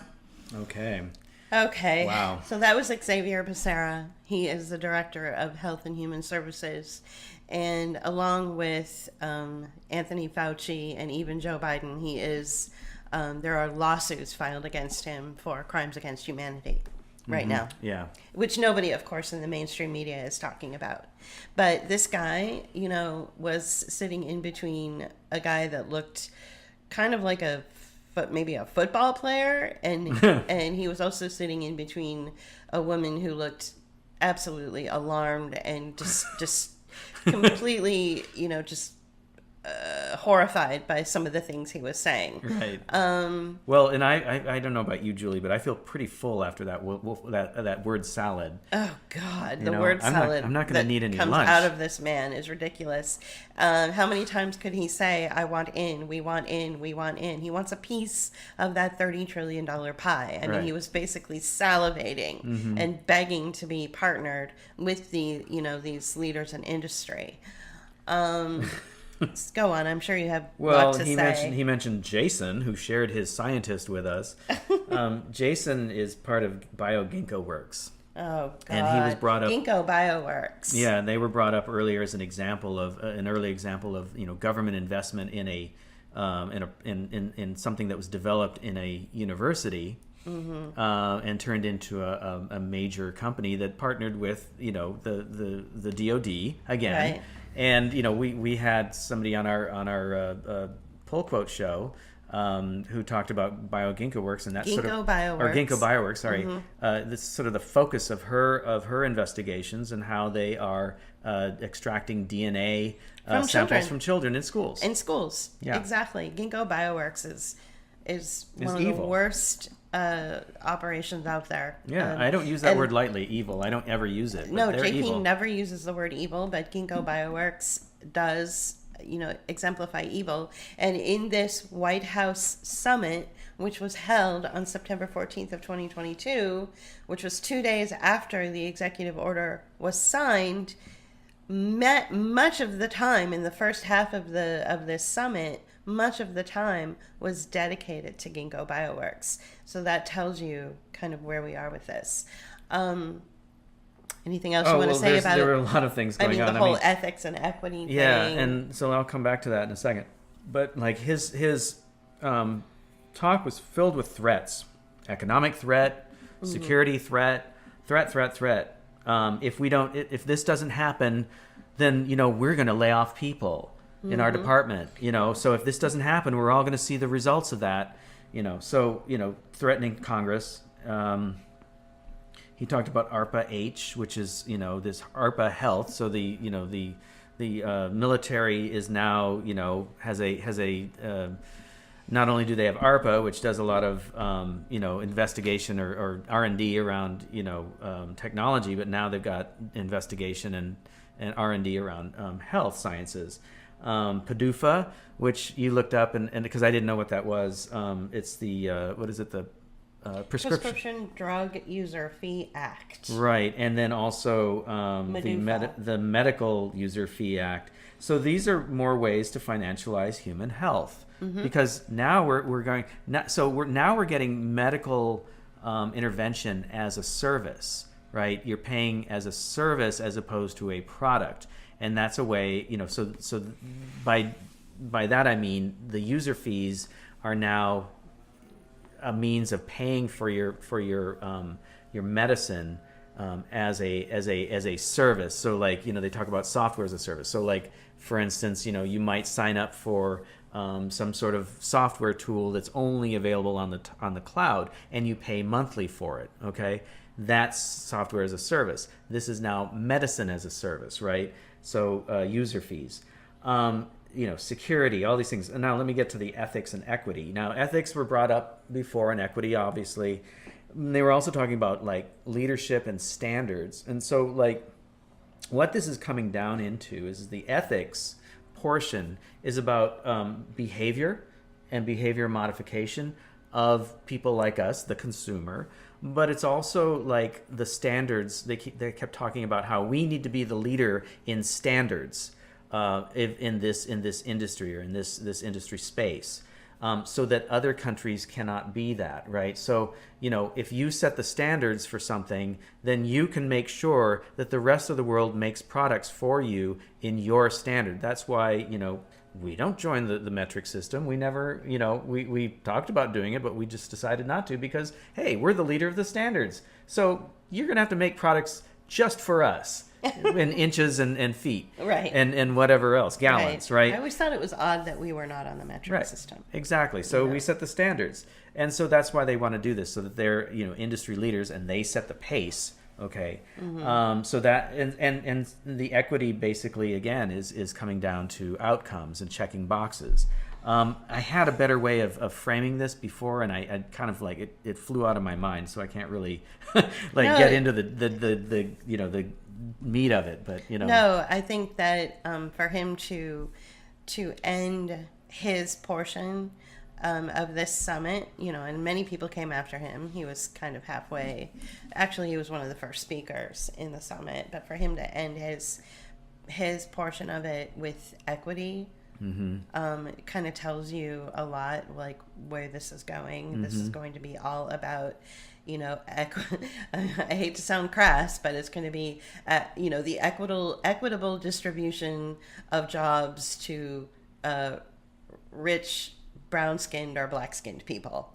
Which again isn't about equity at all. It's about class. Yeah. There are a lot of very well off people that were born into a meritocracy. People of color, yeah. There are people of color that were born into a meritocracy that I wasn't born into. Yeah, right.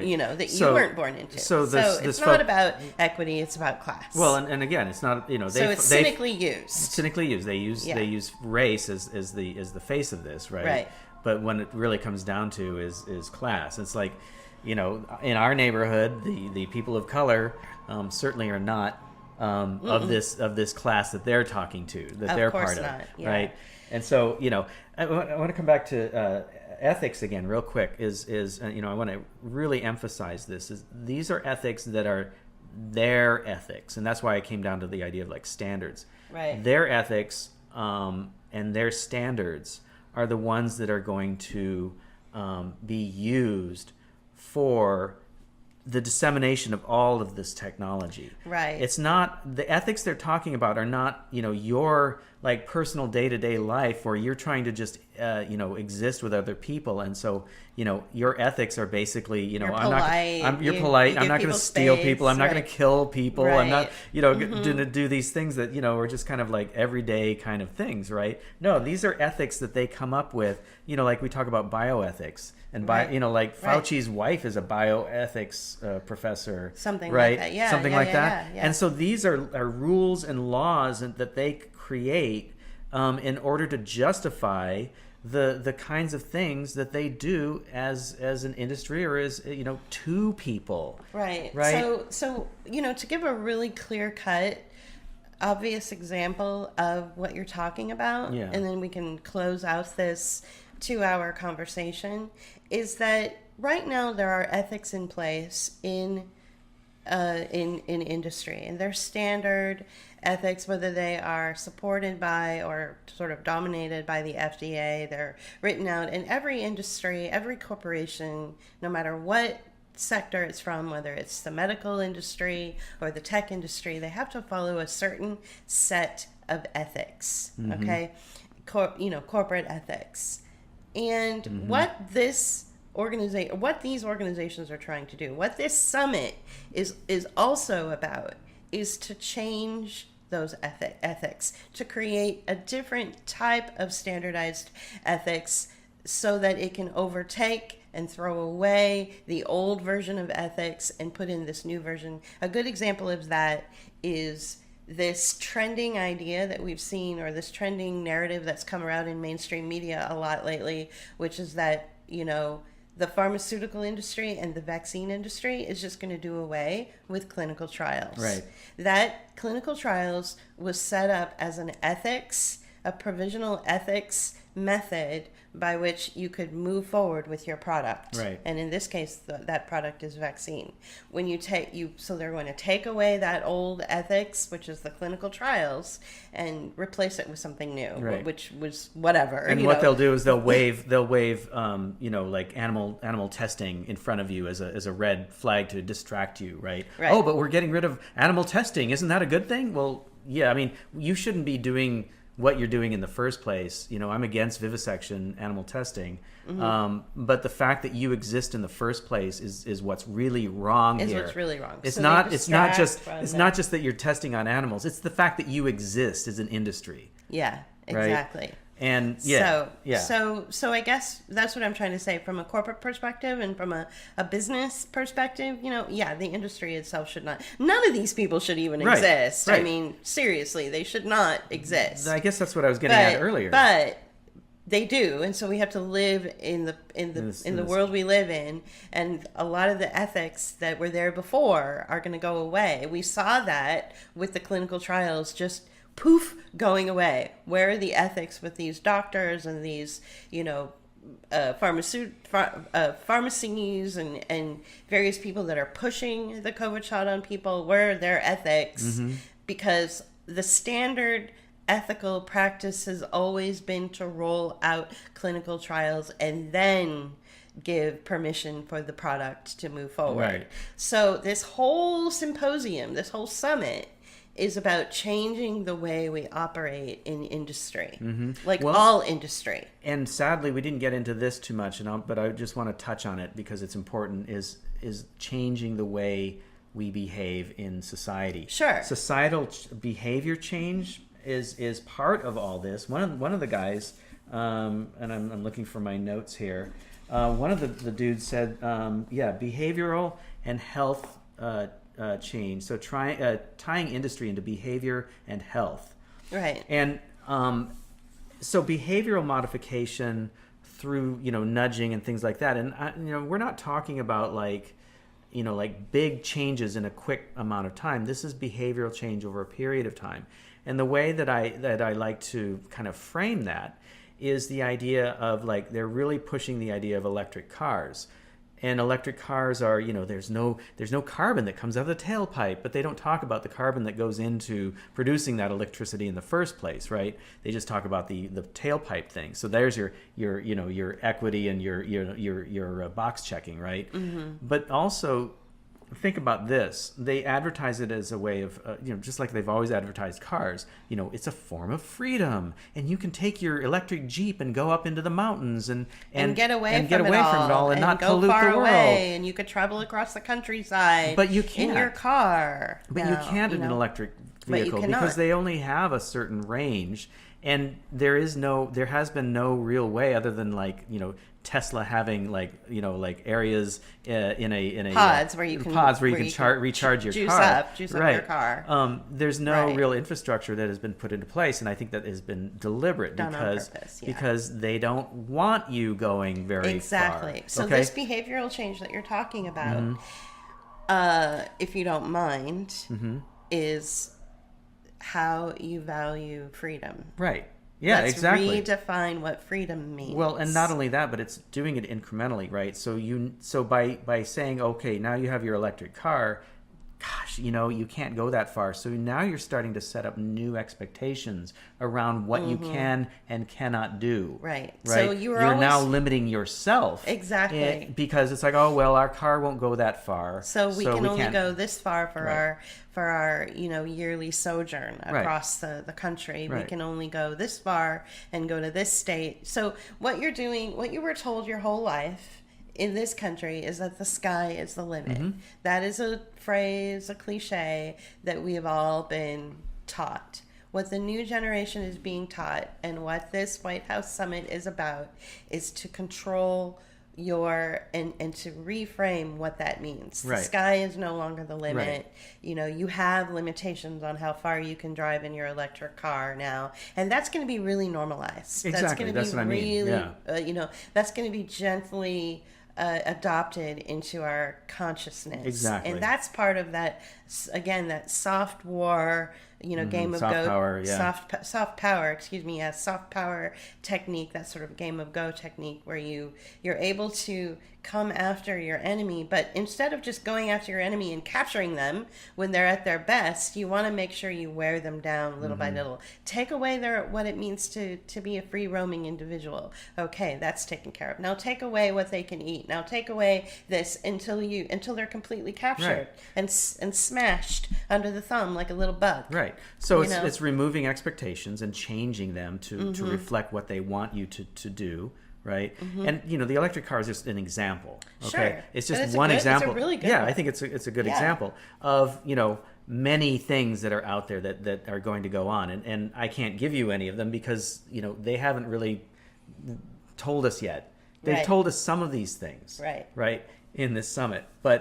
And in the executive order, some of these things are revealed, but obliquely. Right. And so I think that the electric car is a good example. Now, I don't care about cars really, but what I do care about is that expectation of like being able to freely roam where you want to go. Right. Yeah. So that's a big aspect to this too. I mean, when you're dealing with a wartime scenario, it's a war on the consciousness. It's a war on your value systems and your expectations of the world around you.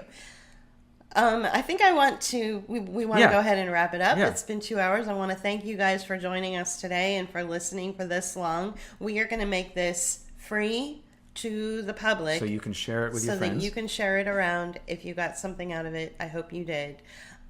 If you'd like to support us, please go to patreon.com/Book of Hours and become a patron for as little as $2 a month. Join Rockman so you have access to all of our private material that's not available to the public as well. And or you can just make a donation, and we'll include the Linktree link for you to go to and make a donation in any way that works for you. All right. So thanks a lot, guys. I hope you got something out of this. Yeah, thank you for attending or for joining us on this special edition of Footnote. I almost said something else. All right. All right. Bye. Bye-bye.